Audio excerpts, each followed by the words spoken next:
Hey kids, racism is the word for the day. At least it is at Sesame Place. Numerous videos showing Sesame Street characters shading black kids are surfacing like Oscar the Grouch. Now, Sesame Street has the nerve to explain themselves.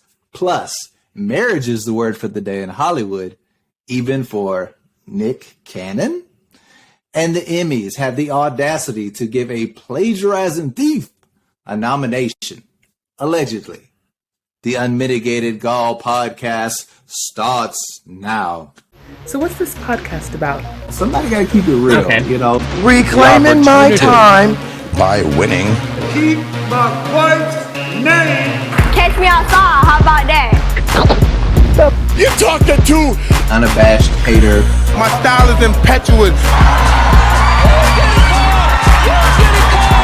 King Kong ain't got. You come in with some nice waves of the black school. You're average looking at best. I took offense to that. Robert. You ain't got the answer, Sway. I have you beat. You now have the Unmitigated Gall. Thank you for joining the Unmitigated Gall Podcast, the pop culture podcast for busy-ass grown folks who need to quickly get the tea because they got a pot roast on the stove. I'm Eric Goldson. Joining me as always, my co-host, the woman who put Big Bird on cease and desist, made Count Dracula, or I guess it would be the Count.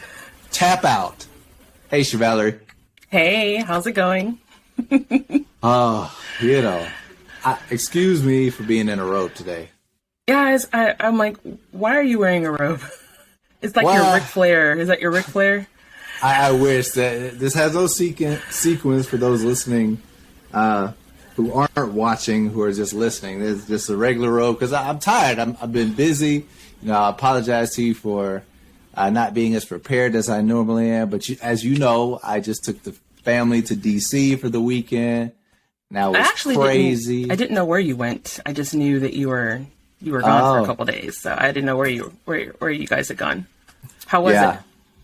It was good for the kids, but you know when you're a parent with little kids and you taking them places, it's a lot. So yeah, it's hot outside, but you know it's hot everywhere. It's just hot. I don't understand the fascination with summer. I really don't. Maybe if I was from like Canada or somewhere, but yeah, I mean, I get Georgia. it. You know, because there's pools and the weather's nice. You know, barbecues, picnics, whatever. But my favorite season is fall. Maybe not just because I was born in fall, but you know, it's football. You know, football fall. I love it. Weather's cooler. It's my favorite season. But even when you go swimming, or you got to shower before the pool, then you got to shower after the pool. You got to shower if you go to the beach. You got sand everywhere. Right. You're sweating like a slave. At least we showered before. Yeah. I don't know if everybody does. Well, yeah, that's true. Some people just go to the pool and leave remnants behind. Exactly. No, I was going to say, some people, the pool is their shower. Oh, Valerie. I'm just saying. Oh, that's a nice transition into the cultural differences in our first topic. So again, some of the topics we're talking about today is the backlash Sesame Street is getting for the seemingly racist park workers that they have. Ain't no seemingly. Not according to Kelly Rowland. So we're doing that. We are doing all the various marriages that we got over the weekend. So Bennifer is official and legal. Nick Cannon got everybody up in an uproar with a possible engagement. Publicity stunt. An epic tease, really. Yeah. And then we're also going to be talking about Emmys. You know, I love talking TV shows, so thank you for indulging me. And how could you forget your boy Lawrence? You know, you were Team Lawrence for a very long time. Your boy Lawrence is hitched. Again, Chevalier with the transition. So that was a great tease. So we'll be talking about Emmys. And yes, Lawrence was also part of the marriage discussion. And again, stay tuned. We got an audacious interview, one of my favorite I've done yet. They all three so far have been great, but one of my longtime friends and now a successful comedian Rob Haze. He's a young comic on the rise. If you don't know about him, you will. If you do know about him, you're going to love him more after this interview. So stay tuned for that audacious interview. But I promise I'm going to get some at some point. Hey, you take your busy. time. You busy. Somebody got to be out here working these Atlanta parties, right? Exactly. But also, before we start, don't forget, watch, follow, subscribe, all those things. See, that's why we're a team. That's why we're a partnership. Exactly. Because when I forget, you are there. Exactly, and vice versa. So, Spotify, YouTube, Twitter, Instagram, all the social medias. Follow us. Speaking of someone who forgot, let's talk about the Sesame Street worker who maybe forgot that they were supposed to give hugs and high fives to black children, too. I heard someone say they forgot that their Sesame Street mask wasn't their Klan hood. Oh. Allegedly now. Allegedly. We don't know the identity of the worker, right? We don't. So just in case you haven't heard the story, although I heard it all over the place, there's a woman, her name is Jody Brown. She's accusing Sesame Place, which I didn't even know was a thing. My kids are grown, a lot older. I didn't know this was a thing until this week. But she's accusing them of being racist after a character, which actually is of Spanish descent, Rosita, yeah. Ignored two black children during a parade. And this was in Bucks. This sounds like this is where this would happen. Bucks County, Pennsylvania. Oh, I love it. So what do you think? That's the outskirt of Philly, right? To be honest with you, I don't even know. I just looked up the information. Apparently, it's Sesame Place, Philadelphia. That's how it's branded, Sesame Place, Philadelphia. But I think it's I think it's outskirts of Philly, because clearly there's lots of black people in Philly. So if you have a problem with hugging black people, Philadelphia, the city, is probably not the best place for you. But. Right. Well, the mom put the video on Instagram. Of course, it went viral. And you actually see, we try not to, at least I think most black people try not to always throw the race card, when you see something like this happen. But you see this character waving and high-fiving everyone else, and then she sees the two little black girls who are this woman's niece and daughter. And she sort of like waves no at them and then just keeps walking. And it's just so sad when the one little girl turns around. She just looks so disappointed. Like, you finally get to meet, the character that you've been watching on TV, and they dish you. And I believe the family member who posted it said that there were like white families on either side of her that got some love, which further kind of confirmed her suspicions. Right. It was a race play. Yeah, and like I say, we try not to always throw out the race card when incidents like this happen, but after this woman posts her video, then there's just a litany of other videos where you see the same character, not sure if it's the same person, but you see this character, Big Bird, this other character, you see all these different instances where they're only doing these or not doing these things with black children. And so I feel like we're not playing the race card. Race is actually involved in this situation. And it's just really, really sad because these kids are just there to see someone that they've been watching on television. I don't know about you. I grew up watching Sesame Street. My sons watch Sesame Street. Of course. I actually did, I looked. It's in season 52, so it's been around a very, very long time. Wow. 4,626 episodes currently. And I think for me, what makes this so, a little bit hard to believe is that Sesame Street is built, like all of the characters, not even the Muppets, but even the, some of the actors, they've always had like a very diverse cast of people on the show. So to see this happening at Sesame Street, it's really disheartening because, this is a place that from its inception has always been a very, very diverse show. Right, but it's not the show, right? It's this theme park that's out in Podunk, Pennsylvania. Right.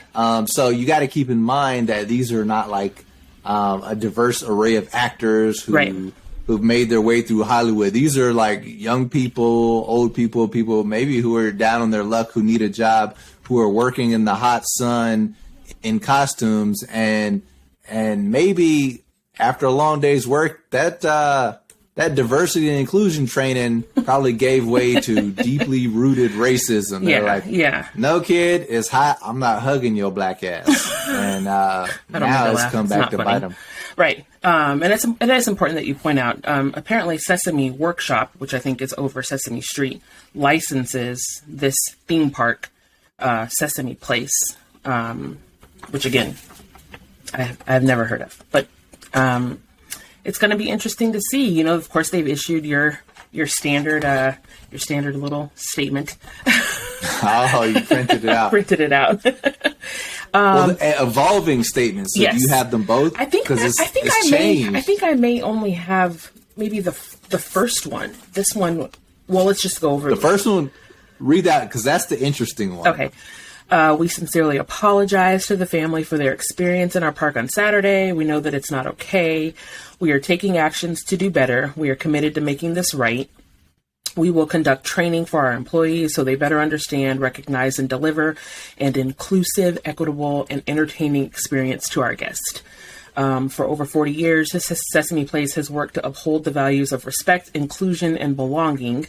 None of those three things happened that day. We are committed to doing a better job making children and families feel special, seen, and included when they come to our parks.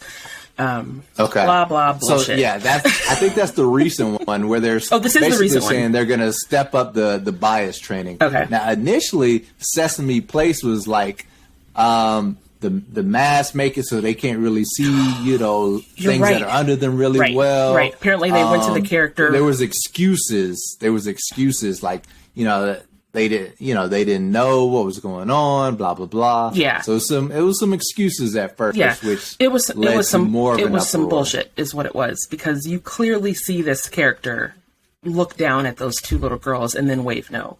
And then walk on. And then when you see all the other videos, it's like, okay, this isn't an isolated incident. This is the norm at this place.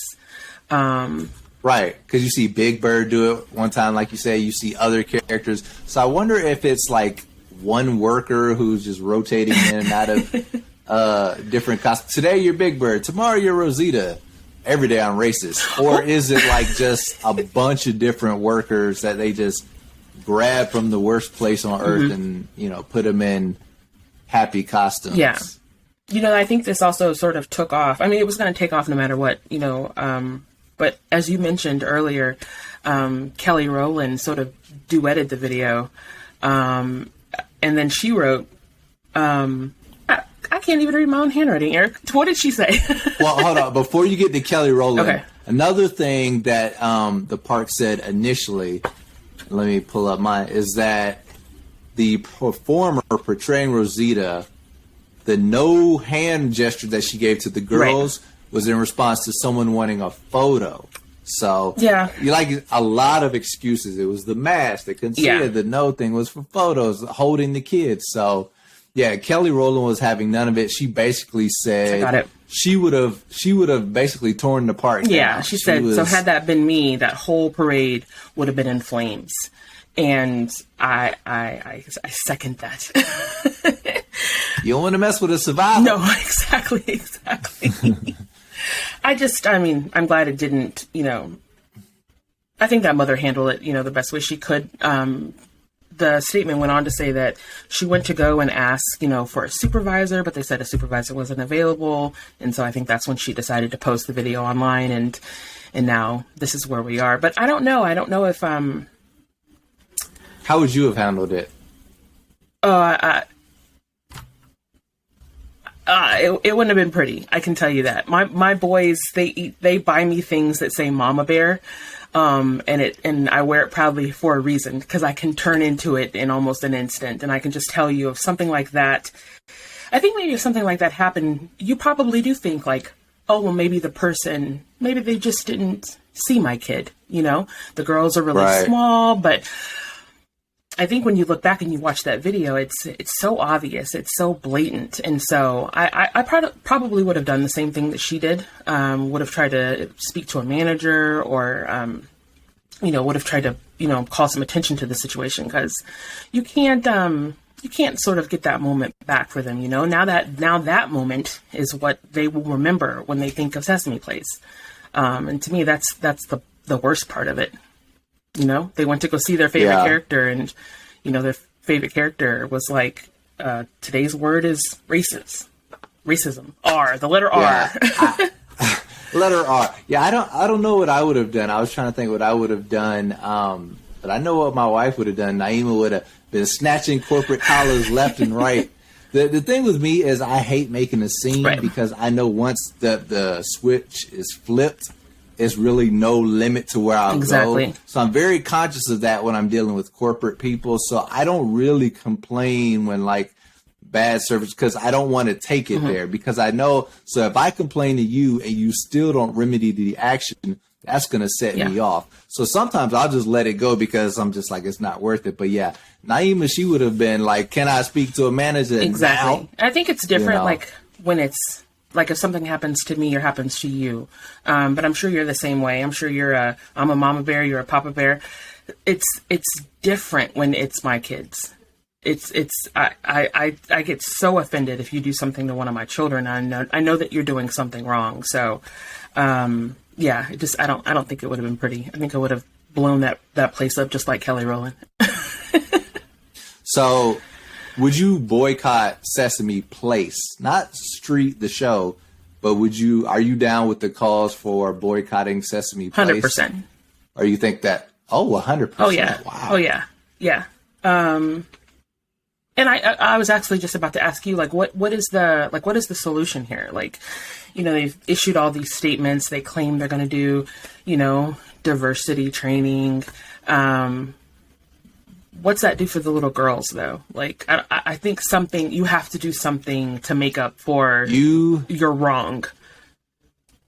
You have to send Rosita to those girls' house, and she's got to do the most shucking and jiving dance to apologize that she can come up with. She has to say, I was wrong, I was dumb, and I was ignorant. Let me show you how much I want to make it up to you. And then, but the long term it's just got to be, the proof will be in the pudding. Now that all these videos are coming out, they can't have any more of that. The irony of the entire thing, though, is that it was Rosita, she's the first regular bilingual Muppet, fluent in English and Spanish. So it's if it were Oscar the Grouch, you might be like, okay, maybe the person was in character, I guess. But it's for you to be racist as the Hispanic Muppet, Well, it's funny you say that now. There are some factors of the Latino community that are not quite fond of black people. So factions, I should say. I do. So, and again, we don't know the race of the Puerto person. Ricans, of course, grow up with black people, but there's a lot of Latinos that really don't rock with black. So it's not just a gimme that, you're a minority, I'm a minority. Right. We friends. Right. And again, we don't know the race of the person that was wearing the costume, but regardless, they were wrong. Well, let's talk about something more uplifting. A Latino woman that we can all get behind, Jennifer Lopez. Why would you like to get behind Jennifer Lopez? For all the wrong reasons. Kids, cover your ears. Exactly. Uncle Eric's got a story to tell. Now she's got a husband that may have some issues with that. So, yeah. Well, you come see me, Ben. We'll just have to work it out. We'll just have to work that one out. Our girl J-Lo, she's married. Although I don't know if we can call her J-Lo anymore, because I read that she is actually applying to change her name to Jennifer Affleck. Right. So Bennifer is legal now. Yeah. 21 years after they met. The whole thing is so ridiculous. That's how you look at it. I'm like, 21 years. Well, why can't you just date? A 21-year anniversary that I could maybe finally... nah. So now you know that physically I love Jennifer Lopez, but just as a celebrity, she's ridiculous. Really? Yeah, she's ridiculous. I mean, all the relationships and, it's just acting like Hustlers was a good enough movie to get Oscar nominated and being upset about that, and all the garbage music. Like, oh my God, not garbage music. I've had this conversation with a couple of my friends, and, she's not, the greatest actress. But understatement. I like some of her songs. Oh she's my got God. She's got some, and she's a good performer. She's an incredible dancer. No? Okay. But maybe not so great at picking men. I wonder if she's just like the new age, our generation's Elizabeth Taylor. There was a rumor that back in the day, Elizabeth Taylor, you had to marry her if you wanted to sleep with her. Especially if you saw young Elizabeth Taylor, she was drop dead gorgeous even by today's standards, and she was like a leading lady. So you could understand these guys just marrying her to get the cookies. I'm wondering if with Jennifer, that actually true? I never heard that. No, I mean, I don't know if it's like 100%, but I know that was like the running joke in Hollywood, and that's why she had all these husbands. And I'm just wondering if it's something similar to J-Lo. I mean, why is it just relationship after relationship? And it's exhausting because we in the media have to like cover this woman legitimately. Like, can't we just start the countdown clock till it's over?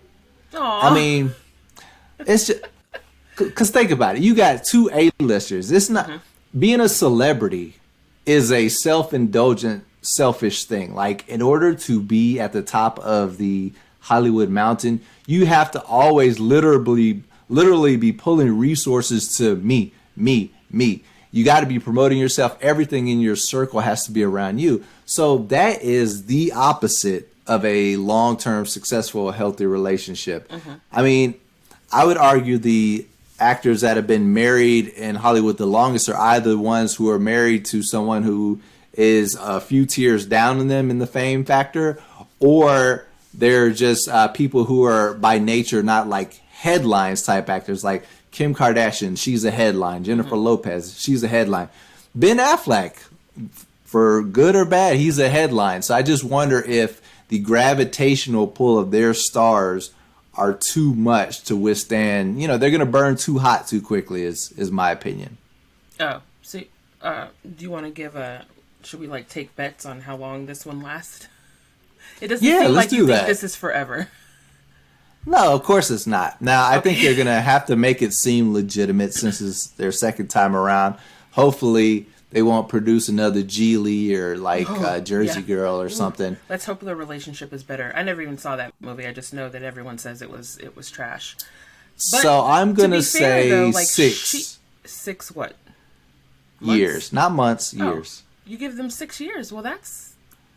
Like I said, they got to make it seem legit. Now, they won't be living together after 3 years, but 6 years, and then, What? Maybe well, you know me. You know I'm a hopeless romantic. So I'm going to give them I don't even know how long. But to be fair, while this is her 4th husband, this is only his 2nd wife. So, So he can make it work is what you're saying. I mean, it's her 4th husband. I think it's her 6th engagement. Again, Lori Harvey, like, do a masterclass. Like, what am I doing wrong here? Oh, so you're wanting her outcomes. You're wanting the J-Lo outcomes. I want one outcome. I want one ring. You're one wanting man. the amount That's of it. rings. You're wanting the proposals. No, is what you're saying. No. I want one proposal, one ring, one marriage. That's it. I don't need 6 engagements and all the different rings. I just want one ring with one man with one marriage, and that's it. I'm just saying, like, give us some tips. Like, what am I doing wrong? You got all these men.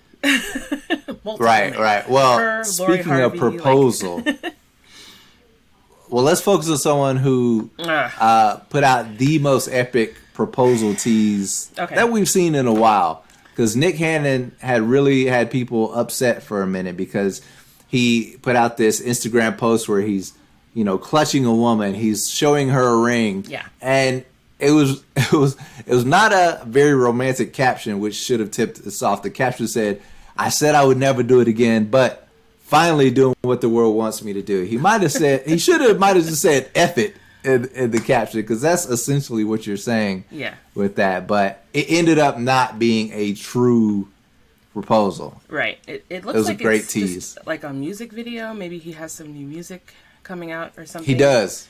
He has an album, a sexy R&B album. Oh, okay. So not a legitimate proposal. In response to his caption, though, finally doing what the world wants me to do. What the world wants you to do is to get a vasectomy. Exactly. Oh. That's what we want you to do. Because in addition to that headline, I'm not sure if you saw the other one that was trending, but he put out something that says safe to say, I'll have 3 more. He thinks he'll have 3 more kids this year.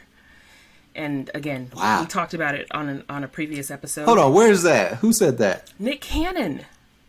He said he's going to have 3 more kids this year? Safe to say, I'll have 3 more kids this year. Wow.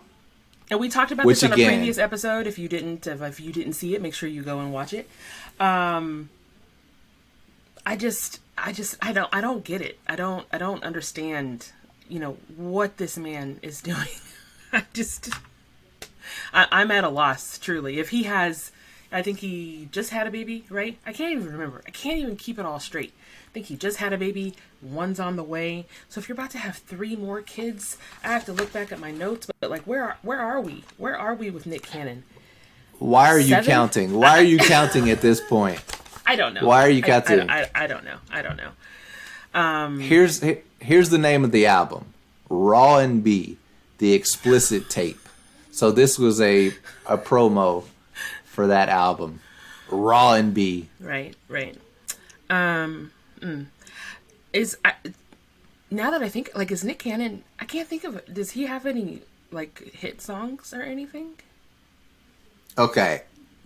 Regardless, I have a question for you because who I know cares? We're going down the Nick Cannon rabbit hole again, and let's just dig ourselves out of that hole. My last question on Nick Cannon to you is, as a woman, what is your mindset as, say this were real, say you're the woman that he does eventually propose to. Are you just saying, look, this is a practical matter, this is a proposal that is transactional, this is a marriage that's transactional, and be happy with that? Or do you try to convince yourself that you are the one? So, Chevalerie, Nick Cannon has wooed you, he has blown your mind, and has proposed to you. No. What is going through your head? This is a joke. It's a joke. Now, this is after y'all have dated and he's blown your mind. Nah. And you're into him. No, I would never. No. I would never. No. My self-esteem's too high. Okay. I couldn't. There's no way. Not with that many kids and that many women. Why would I think any man like that? Why would I think? Let's just say this is actually happening. That he's actually engaged to this person. This is a couple of days after you said you wished you could get back with Mariah Carey. Like, you just said that. So how would that make me feel? And then simultaneously you possibly have 3 more kids on the way? It's a joke. I wouldn't take anything that man couldn't tell me the sky was blue. He couldn't tell me anything. He must be amazing in bed. That's all I gotta say. That's the only thing I can think of, because what is not the most attractive person. I mean, you can find other guys in Hollywood that have money. Like, so what is it? That has to be it. It has to be the most amazing sex ever. He definitely seems to understand how to talk to women. He understands that love and romantic ideas are, like, if you listen to his interviews on other radio shows, he understands how to answer questions from women. Yeah. So I think that's part of it. Good sex, I'm sure, can't hurt. Right. And he has a very successful career. So if you're a struggling, beautiful actress who just needs to get on, why wouldn't you? Why would you? Outside of Mariah... Why wouldn't you? Practicality. Here we go. Outside of Mariah Carey, name one of Nick Cannon's other baby mamas that has somehow made it and is a successful anything. It doesn't matter. They've got groceries and housing for the next 18 years, and they don't have to punch a full-time clock. That's the point. Nah, my mama raised me better than that. Come on, girls. All right. It's got to be better than I love you for that. Grocery and housing. Come on. Well, speaking of someone who's not insecure, the nice third segue. part in our marriage three-way, Lawrence from Insecure, he's married now. Yeah. Congrats to Jay Ellis. Congratulations. He married a woman. Her name is Nina Senekar. She's a model. They've been dating since 2015. They have a little daughter, and they got married, I think, earlier this month in Tuscany. I'm not sure if you looked at all those pictures. Vogue has an entire spread. And it looked like an absolutely beautiful wedding. I saw that Prentice Penny and Issa and Yvonne Orji were all there. And yeah, congrats to them. Do you think the Issa Hive is happy for him? Because it is a white woman. It is a white woman. And I feel like people who are fans of Insecure, me included, have an unreasonable affinity for their character. So me being part of the Lawrence Hive, you know, I have probably defended him more than I should, but he was right in the long run. He was the you know, protagonist. But anyway, do you think the Issa Hive is happy that he married this white woman? I mean, a lovely woman, I'm sure. Yeah, she's beautiful, and their daughter is gorgeous. Hopefully, we're not still hung up on the whole, you know, black men dating white women.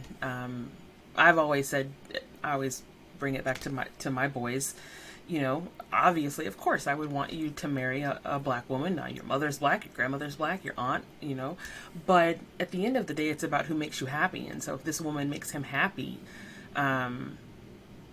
you know, I would hope that people would be happy for him. I did see, you know, you know, it's always good to go and read the comments whenever someone posts something. And I did see a couple of comments, you know, talking about the fact that she wasn't a black woman, but most people were just trying to be funny and they were like, that's not Issa, you know. So I think for the most part, people are happy for them. This isn't some, you know, random chick he made a video with, like Nick Cannon. This is someone he's been dating with for a very long time. They have a family together. Has a child. Yeah, so, yeah, I would hope that, you know, that people are just happy for who makes him happy. Marry who you love is the message, right? Exactly. I did think, however, though, the Vogue article, when it said, I can't remember if I sent it to you or you sent it to me, but it said Top Gun Mavericks. Jay Ellis, and I was like, nobody knows him from that.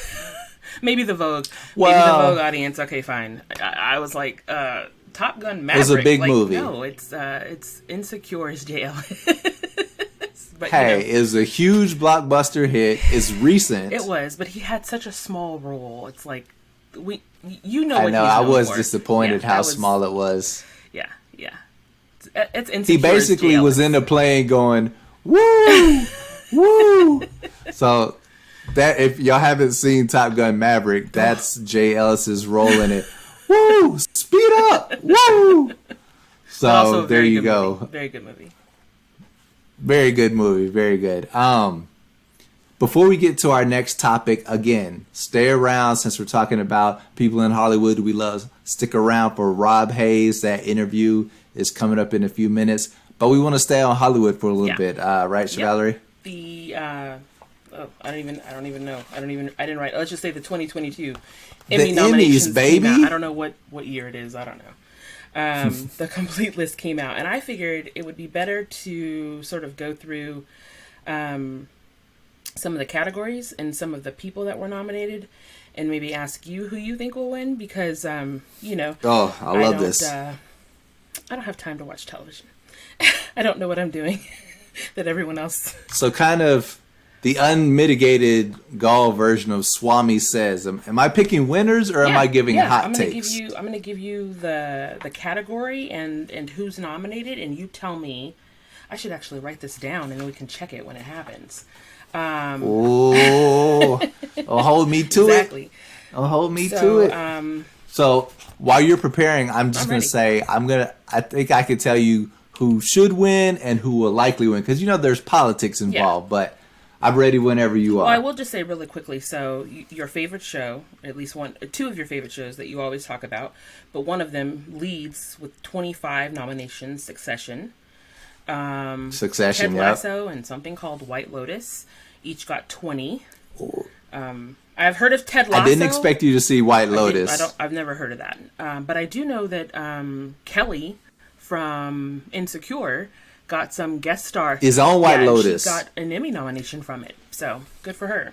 And quietly, real quick, she's had a quietly great career going because she's been in both Sonic movies and she was in White Lotus. And I think I've seen her pop up in a couple other things. So I need to learn her name because right now she's Kelly from Insecure. Yeah, I think it's Natasha Rothwell, but don't hold me to that. Yes. There you go. No, you are amazing. I love her. I think she's amazing. So Ted Lasso and White Lotus each got 20. Your show Euphoria got 16. Squid Game the best. got 14. Ozark and Stranger Things got 13. HBO leads all networks with 108. And Netflix right underneath it with 105. That's a lot. Shout out. That's a lot. So, best drama series. Let's get your prediction. Better Call Saul, Euphoria, Ozark, Severance, Squid Game, Stranger Things, Succession, or Yellow Jackets. Oh my God, that is such a hard. I think they're going to give it to Ozark because it was the series finale. So there is no more Ozark, and it's such a well-written show, well acted. I want to say Euphoria, but Euphoria is going to be back. So just for like political reasons, I think they're going to give it to Ozark. But really, that's a strong ass category. Strong. Succession. I would not be mad if Succession, Ozark, or Euphoria won. I mean, those are strong shows that you will one day be mad at yourself for not watching sooner. I'm gonna watch it, Eric. I felt like that was aimed at me. Just one. Just pick one. I'll get there at some point.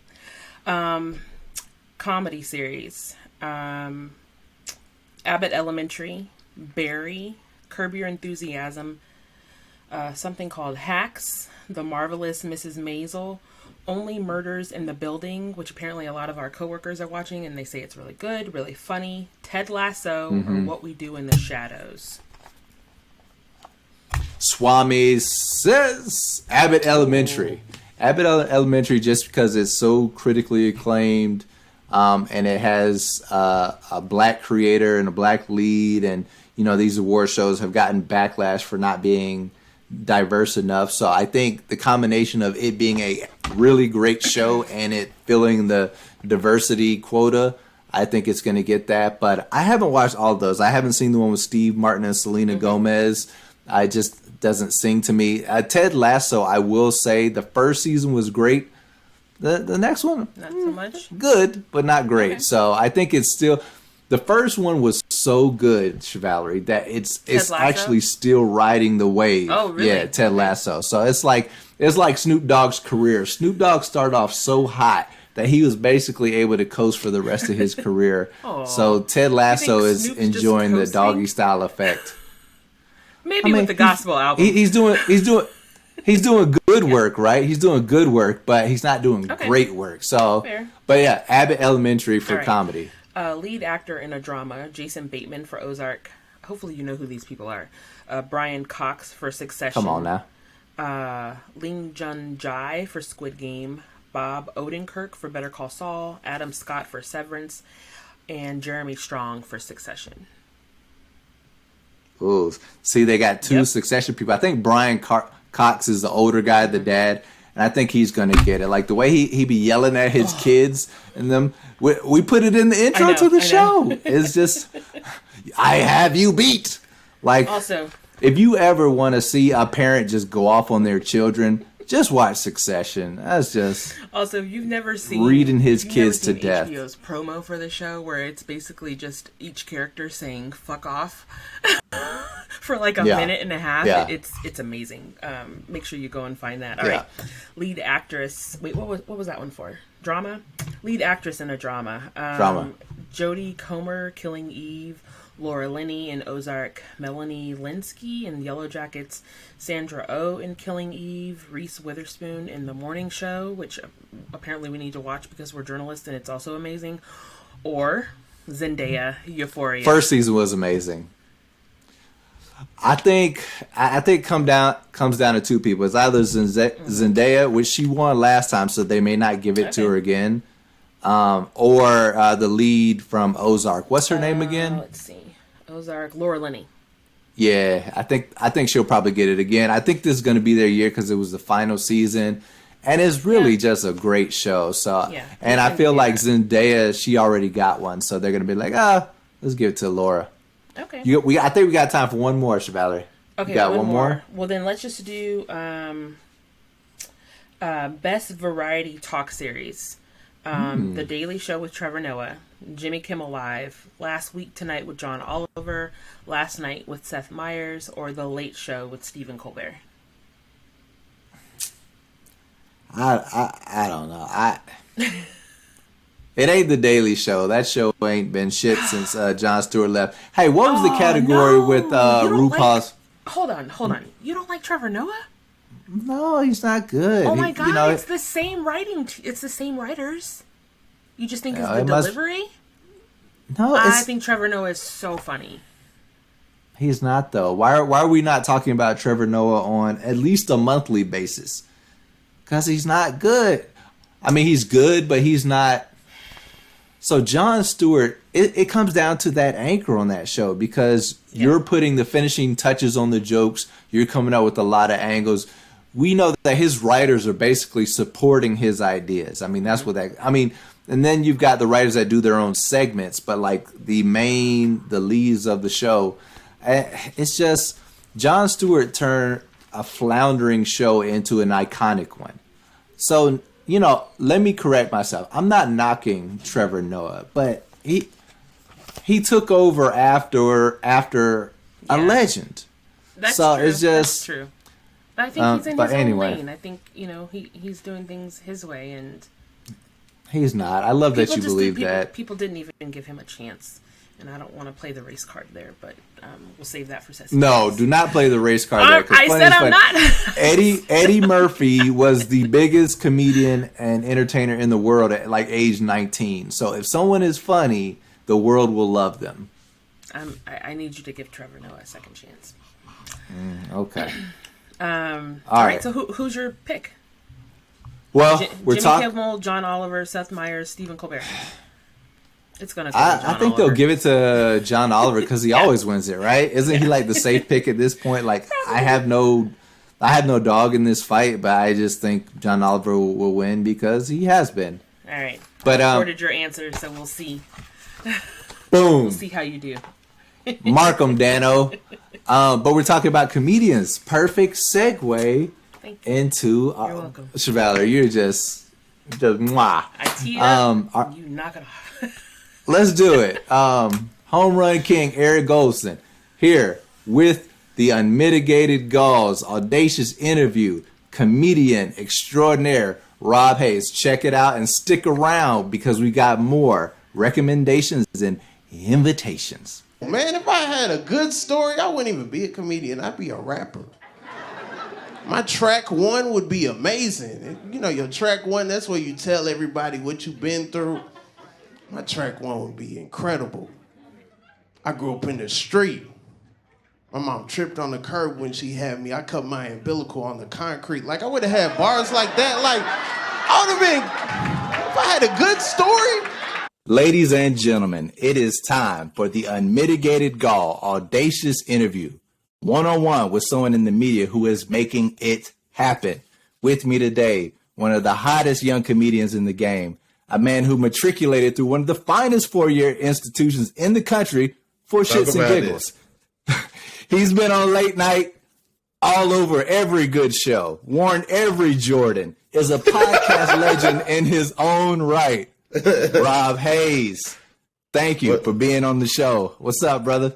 What an intro, man. It's been a long time. I know, right? Oh, man, it's been crazy, man. I'm a parent now, I think we were around each other maybe 10 years ago. I was in my 30s, you were in your 20s. A lot has changed since then. Yeah. But we're still charismatic dudes. Sure, for sure. I was right out of college. Last semester, in college and trying to do stand-up and also, figure out is the 9 to 5 the route, or is, this more risky thing the route? And yeah. You chose well. You made the right decision, sir. It was difficult. And I feel like I probably met the most resistance at CNN.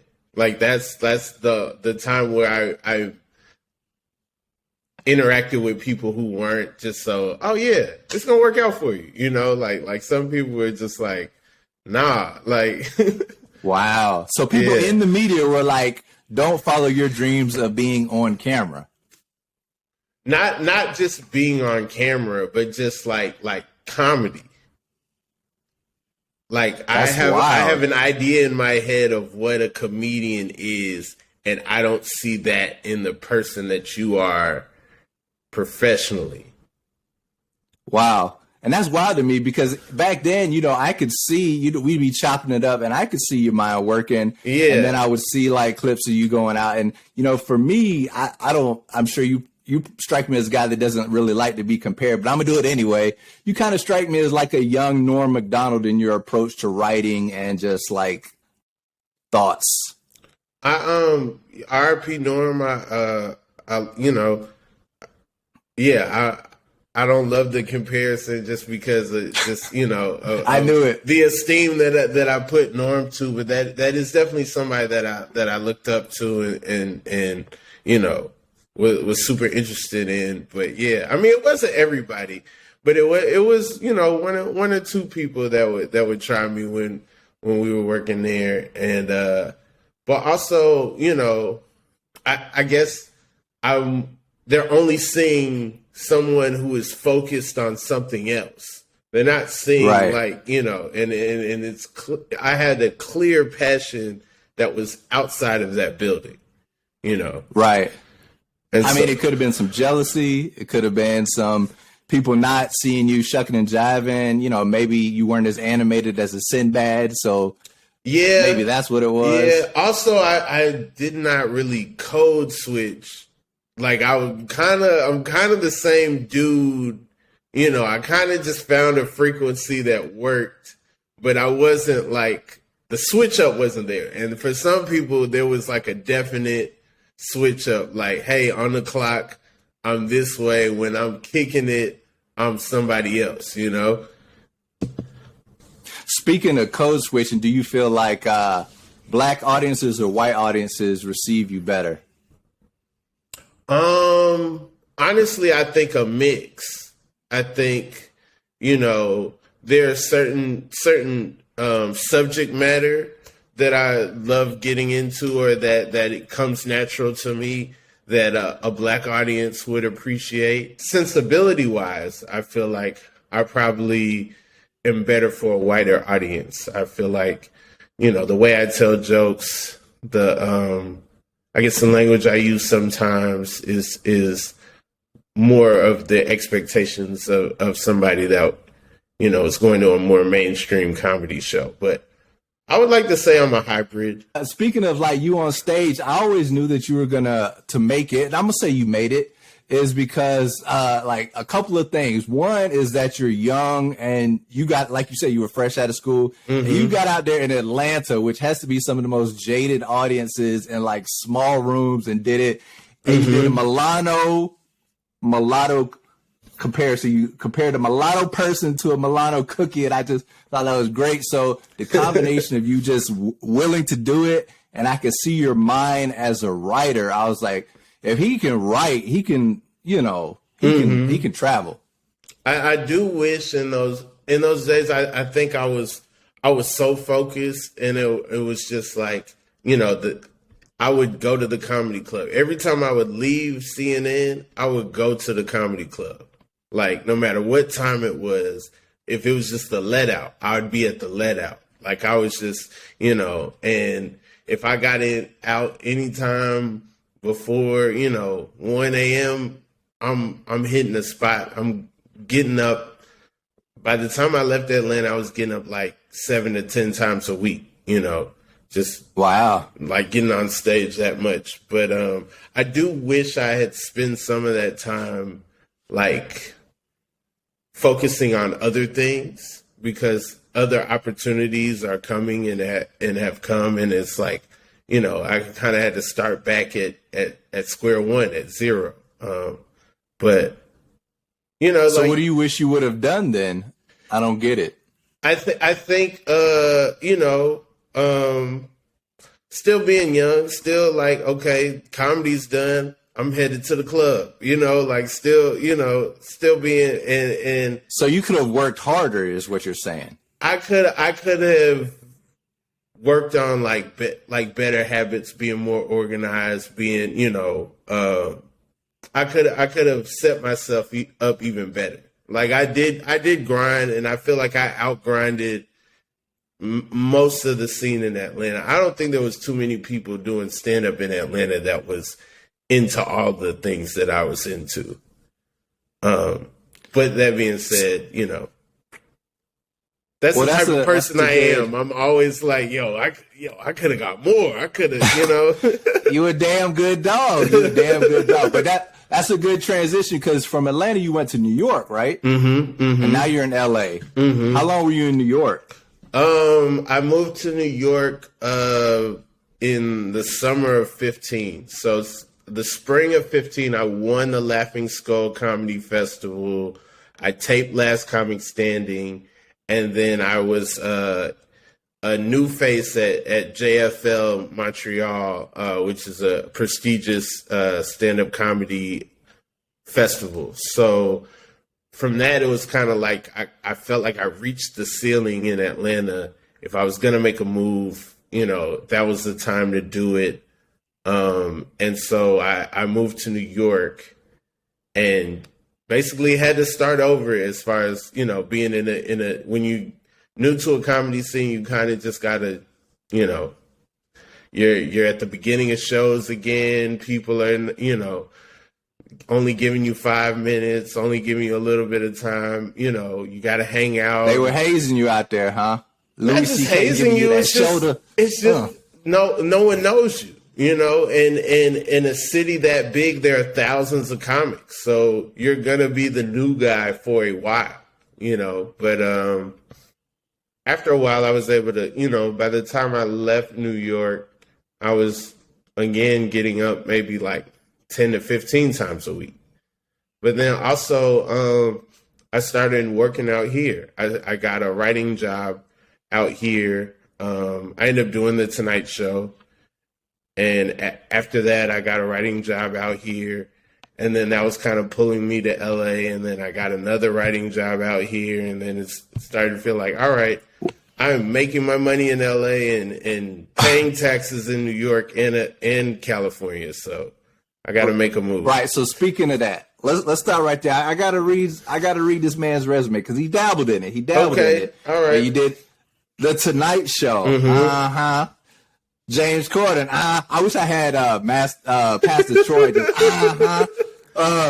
Comedy Central, Jesus and Mero, which I love, because you got your Rainbow, Conan. I mean, and now you out in LA full time. So now you've got your podcast. So congrats on the Inconsistent podcast. And this is after you made headlines with the Book of Ye. So congrats.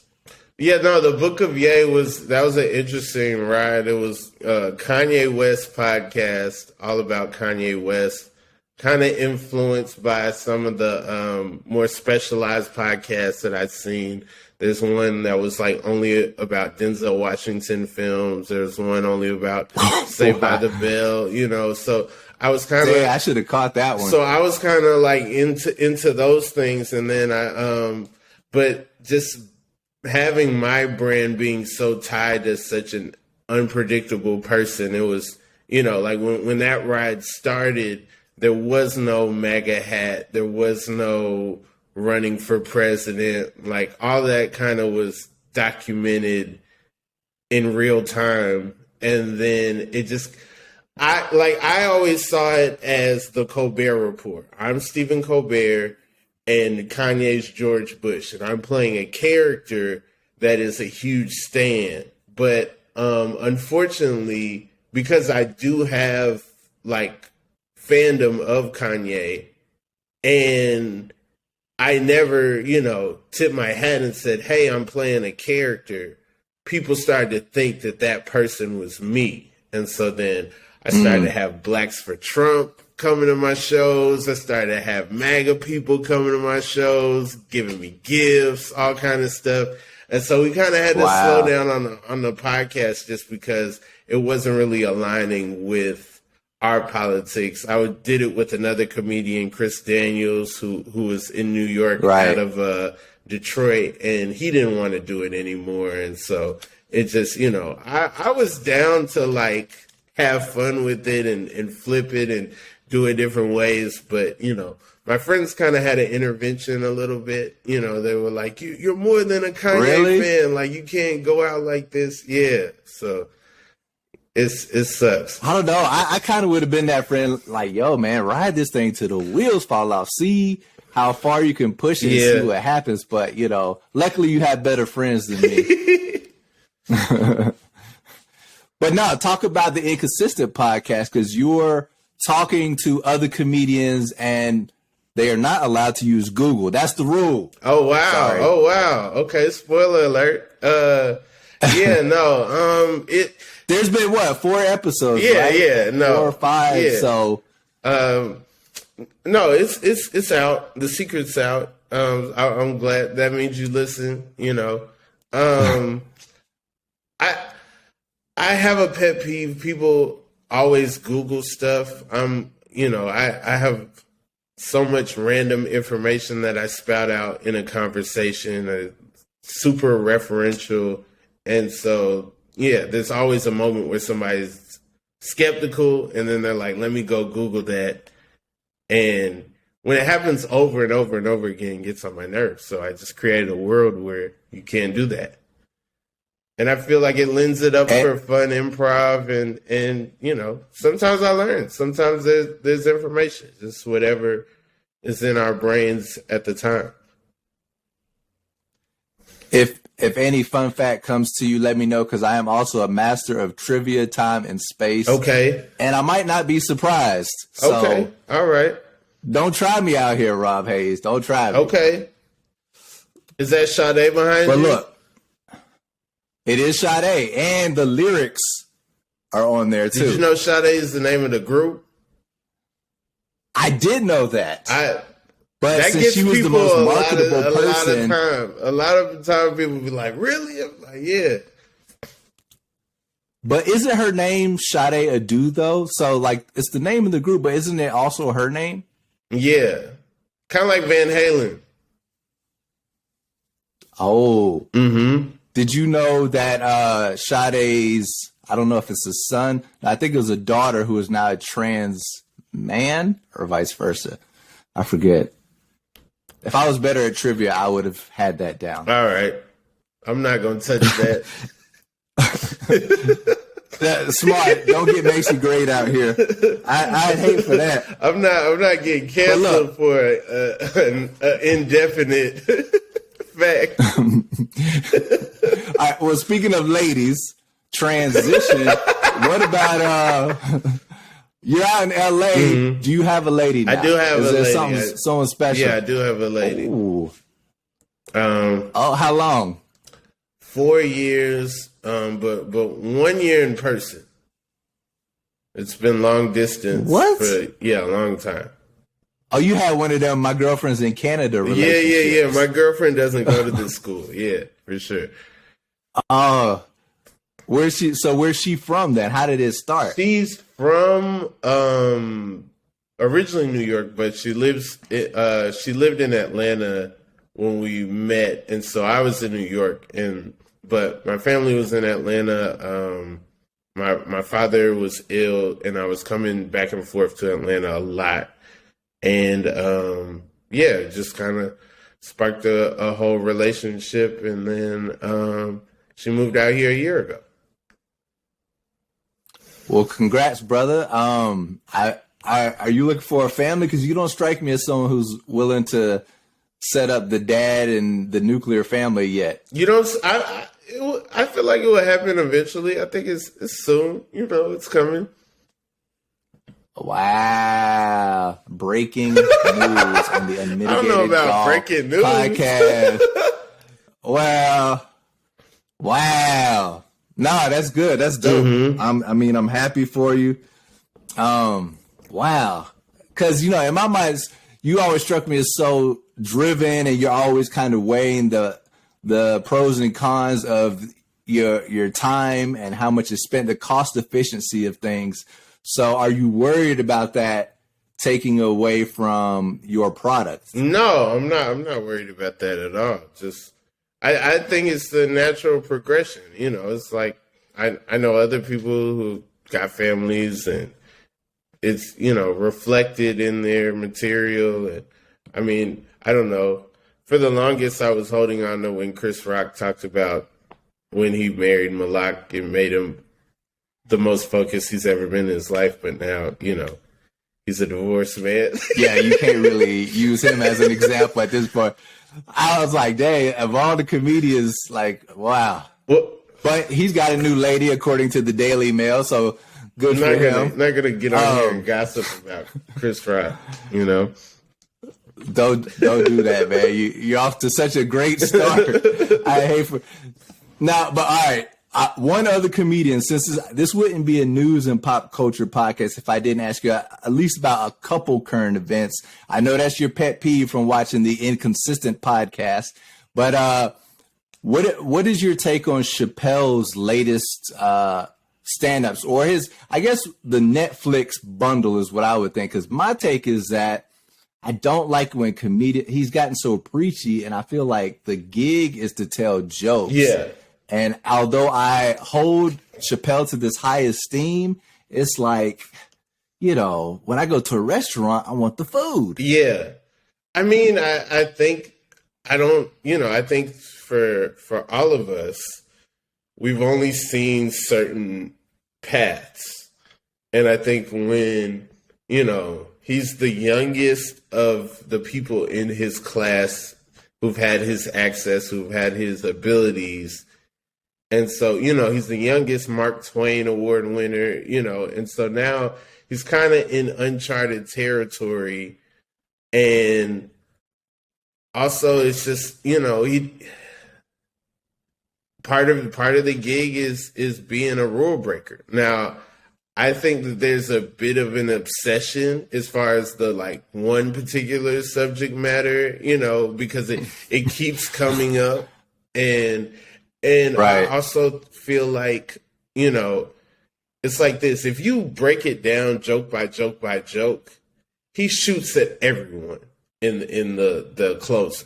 Everyone's, you know, and right. Also he does it in a way where he's like, you know, he makes you laugh at something that is very similar to the thing that pushes a button that offends you. And on paper, right, it's like equal. It's equality, right? But unfortunately, we don't live in an equal world. So there are people who are being murdered and being, you know, live in a dangerous world just for being themselves and expressing themselves. And that's not taken into consideration. So I feel like how future generations look at this special will really be determined on the world they live in. You know, if they live in a world with equality and they don't even remember when there were violence against certain communities and blah, blah, blah, blah, blah, they'll be like, what's the big deal? Right. You know? But if they live in a world that's similar to where we live now, then it's going to look like this is what people used to think was funny. This is, you know.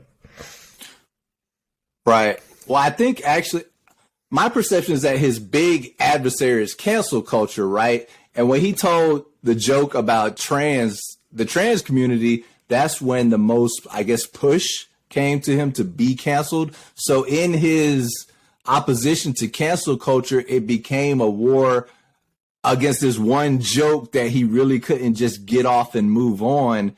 So I don't know. I mean, I think I admire him for having the gusto to go for it and stand on his word.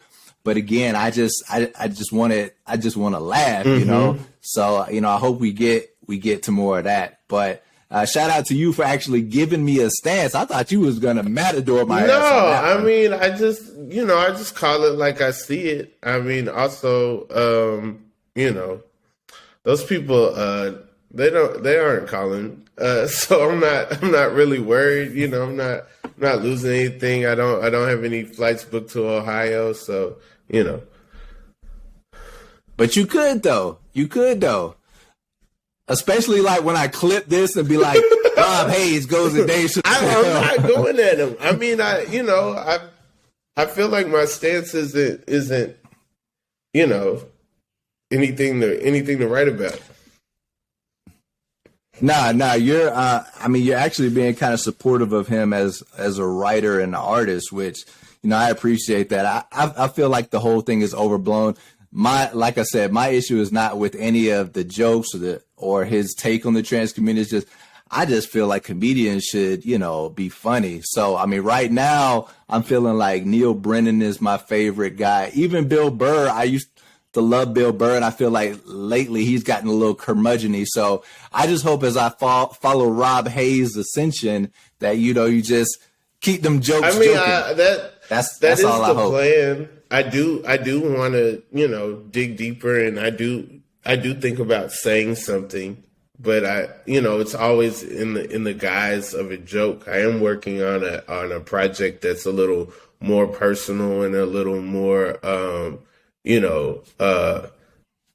just beyond just the random joke bag that I guess people are used to from me. But I kind of think of it as me being having a more focused like body of work. Like, this is about this versus it being, you know, I don't think there's any part where I'm like standing on a platform and just saying this is what I think. But I think the people who are the illest are able to do both. You know, if you just want a joke, you get a joke. But if you want to look deeper and say, hey, what are they saying? You get something there too. I want to put the deep intellectual Rob Haze on hold for a moment. Okay. I want to get the petty hot take Rob Haze for a moment. Yeah. So you're Rob, and all today for some reason just like random Rob started popping in my head. So just give me hot take on these Robs. Okay. Rob Kardashian. Haven't seen him in a while. Didn't Black China like lose the lawsuit? I feel like she sued. She lost it. The Kardashians. So he on the, you know, if Johnny Depp's throwing a after party, Rob Kardashian definitely in the building. I do Stay remember away from the strippers. I do remember he was trying to get in the sock game, which, you know, is a little weird choice. You know what I'm saying? Like, you really could have jumped into anything, and you was like, I'm a corner the socks market. And I never saw them. I don't remember what the Rob Kardashian socks look like.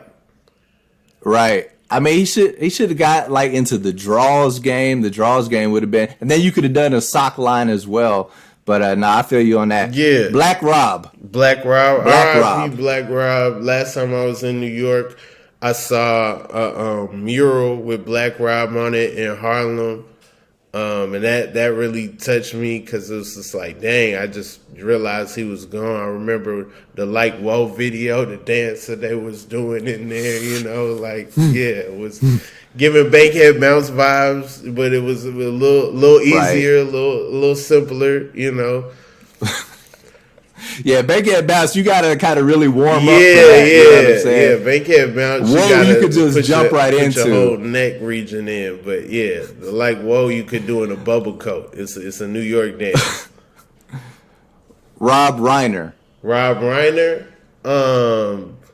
That's the son, right? Carl Reiner's the dad. Yeah. But Rob is the heavy one. Rob's the one, Meathead, Meatloaf, or whatever. Yes. I mean, this is Spinal Tap, one of the illest movies. I saw it at the Tate Theater. I couldn't get my boys to go. They didn't know what it was, so I just had to pay $1 and see it by myself. You know, it's the first mockumentary. Do we have the Bernie Mac show in The Office and Modern Family and stuff if we don't have This is Spinal Tap? Who knows? Maybe, possibly, but you know, you never know. Wow, we got a Tate movie theater reference and a Spinal Tap reference in the same. Dang, I should just end it right now. All right, a couple more. Robert Redford. I think my mom had a crush on him at one point. I haven't seen a lot. I heard he was like Brad Pitt before. Brad Pitt. I haven't seen a lot of his movies. Is he in All the President's Men? I think I have seen that one. Okay. But I mean, I think he was ill at what he did. I don't think he was all just like a good looking dude. I think he was a solid actor, but I don't know. Is he in Butch Cassidy and the Sundance Kid or one of them? Something like that? Yeah, I don't know. Yes, yep. Okay. Last one. I think you're an NBA guy. Robert Horry. Oh, come on. Big Shot Bob. I mean, as a Lakers fan, I was happy for that final shot against the Kings on a Sunday night. We eating family dinner. You know what I'm saying? My dad almost choked when he made that shot. It was crazy. Didn't appreciate him going to the Spurs. Also, sometimes randomly I'll watch him throw a ball at Danny Ainge's head just because that was wild. You know what I'm saying? Of all the NBA players to fight. That. When he was on the Suns, I guess they got traded for each other or whatever, and so he and Danny Ainge had some kind of beef. But yeah, Robert Horry threw a ball at Danny Ainge's head. It's crazy. It's on YouTube. Wow. Excellent Rob report there. I'm just glad you ain't asked me about Robert Kelly. I'm just glad you ain't asked me about R. Kelly. I thought about it, but that was low-hanging fruit. And, Robert Kelly's had enough of that. So I didn't want to put you out there, too. Yeah, I appreciate it. Last thing before I let you out here. So you mentioned the Lakers. I didn't realize you were a Lakers fan. My research did not reveal that. What are the Lakers going to do this offseason? Hey, man. GM Rob Haze? Honestly, I think they're going to chill. I think they're going to try everything they can, but we're going to be stuck with what we had last year without Malik Monk. It's going to be rough out here. Hopefully ticket prices go down so I can go to some games and see LeBron in year 20. But, a lot of people say a lot of stuff about Russ. He going to play hard and he going to play every game, whether he want to be there or not. That's the type of professional he is, so we might as well just let him earn his $40 million. Well, listen, the type of professional you is. Thank you for showing out for your boy.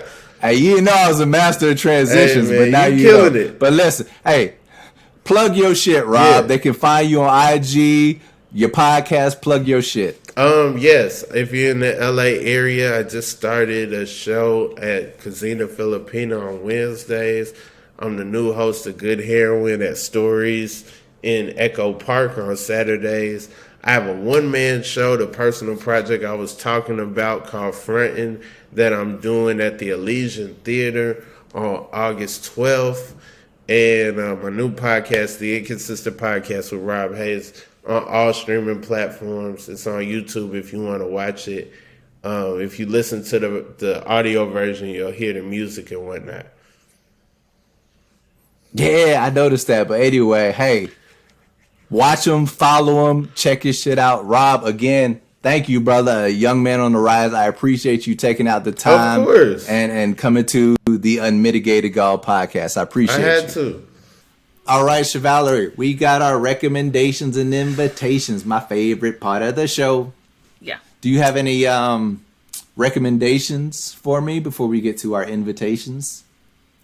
Yeah, no, I don't. because I have seen and done nothing. I will though. Can I show you something though? Well, give me a recommendation on going out, because I'm a homebody. You're a in the streeter, so give me a in the streets recommendation. Oh, I got nothing there either, because I did go out this past weekend, but I wouldn't really recommend the place. Like, the food wasn't that. I didn't think the food was great. I didn't even eat there. The food was so bad you didn't eat? It was just one of those places where I realized that I'm bougie, because it was like it was like, go to the bar and order your drink and your food. And I was like, no, like, I don't do that. Like, where's the wait staff? Well, what was it, like a Panera, or like a it was like a bar, but it was Panera? No, it was just a bar in Buckhead, and I wouldn't recommend it. Oh, raindrop, drop top. Exactly. It's like, no, I don't go to the bar and order. Someone comes to me and I order. Like, that's the whole reason why you go out. If I got to go to the bar, I could have just stayed home. So what was the last time you went out and you were like, really like, this was a great time, I have to do this again? Okay, I'll tell you a place. Not the New Kids on the Block concert. You told me about that. No. But you should still go see it when it comes, because it was amazing. So, two of my close friends, we've been, if you're on Instagram in Atlanta, I just get inundated with all of these like food Instagram bloggers that are going and checking out all these amazing places to eat in Atlanta. It's overwhelming, to be honest with you, but one of my friends found this place in the Cascade area, which I'm sure you're familiar with because you're from here. That's where I used to live. That's where I grew up. This restaurant is called Oretha's. So not Aretha, Oretha. Orethas apostrophe S. Okay. And it's a black-owned restaurant. It's in the Cascade area. The food, it's black chefs. The food was amazing. I had a duck pot roast. It was so good. We had an amazing time. We always go. We each get like a different appetizer, a different entree, so we can try. One friend got the lamb. I can't remember what my friend Michael got, but everything was superb. Like, you must go to this place, and you know I'm all about supporting black restaurants, black establishments, black businesses. So Oretha's big question. Cascade, yeah. Does not surprise me that the food was great, but we're talking about the Cascades in my hometown, in my area. Yeah. How was the service? Oh, it was amazing. It was really, it was the amazing. Service was amazing as well. The service was amazing. Everything was on time. And it's like, the decor is really, really nice. I wouldn't recommend sitting outside right now in Atlanta, because it's set on hell right now. But they have a really nice outside patio area. And to me, like, this is how I know I'm getting old. Because I went to a place in Atlantic Station recently for a meeting, and it was just one of those places, like, it was brunch and there was a DJ and it was just super loud, and I was like, but why it's so loud in here? It's how I know I'm getting old, because Oretha's... Plus, Atlantic Station hasn't been good since the Battery opened in Cobb County. Right. So what you used to do in Atlantic Station, all that good business is shifted to the Battery. Right. If for anyone in the Atlanta area, we all know Atlantic Station ain't what it used to be. Right. But this... I liked it, because I hate going to places and you're trying to have a conversation with your friend, and then you're like, and then I went over and you're screaming at each other, and I hate exactly, and that's me. What? Huh? I can't hear you. Like, I'm getting so old. And so this was nice. It was quiet. They gave us complimentary wine, because they had only opened like a month prior. And so it was amazing. So that's my recommendation. But also, can I show you what I got in the mail? Show me. I finally got it. You see? Oh my God! More Colorado Avalanche talk. Okay, this is the last time we are talking about hockey, unless Alexander Ovechkin pops up with a black baby mama. We are not talking about hockey anymore. Just know that you will be seeing me in this on Friday. I even put like a picture of my boys like snowboarding in Colorado, like. Oh my God. Diversity, see? We love it. There you go. All right, so that's my recommendation. Oretha's. If you're in Atlanta, Cascade area, Oretha's, I promise you will not be disappointed. Aretha. All right. My recommendation is, it's kind of obscure, but I love documentaries, and I watched one on HBO Max. It was on Grace Jones. Ooh. And Strange. It basically showed her Strange. So unlike a lot of documentaries where, you have the talking heads, I don't really like the style it was shot in. It was kind of more shot within a time frame. They followed her around for a bit. They kind of just recorded conversations with her family. I didn't know she was from Jamaica. Oh, I didn't either. So I followed her on a trip to Jamaica. She's like 73 now, so this probably was shot when she was like 70. So it showed her making an album and visiting with her family in Jamaica, and you hear them talking about her strict and frankly abusive upbringing, and then her kind of like reliving that as she talking to her family, and then they cut it with performances, which this lady has epic hats. Like, she understands the visual arts. Like, the music, some of the music I like, some of it I didn't. There were a couple songs that I didn't know that songs I like were sampled from. So it's kind of nice to be like, oh, that's where that came from.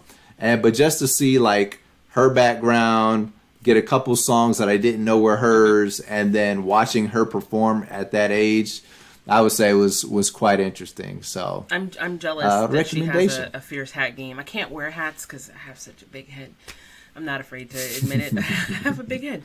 My sister laughs at me whenever I try hats on because they like sit on top. Because it might have a lot of hair too. So. But what's it on? HBO Max. Okay. That one I know you ain't getting to that. If you haven't seen Ozark or Succession, you are not getting to the Grace Jones documentary. So that is for someone else out there in the world who is a homebody, who loves TV and movies, specifically documentaries. Not Chevalerie. That recommendation was for you. All right, fine. I do have HBO Max. I could watch it. I really need to watch all this stuff because there's no sports on right now. Like there's baseball, but nobody watches baseball. Right. So I'm gonna try. We're running out of time now. Who's your invitation? So, surprisingly, my invitation is Condoleezza Rice. Explain. So she's now she joined Melody Hobson, who I'm sure you know is the first Black woman to be part of a major partnership or ownership, has some equity in an NFL team. So my recommendation or my invitation last week was for the first Black female president of the Las Vegas Raiders. This week it's still football related. As you know, it's my favorite sport. So it's Condoleezza Rice and Melody Hobson, because they are now two Black women with equity in an NFL football team. And I'm jealous. Wow. I love that. I love that invitation. Thanks. Who's my yours? invitation, still entertainment focused. It's Quinta Brunson. Uh-oh. And I know why. You know, I hope that she gets the Emmy, but she's also being accused of stealing the premise and the characters, the idea for Abbott Elementary. I'm in her corner. I believe her. Especially because it's her background. Prove otherwise. Like her. Yeah. I think, isn't her mom a teacher?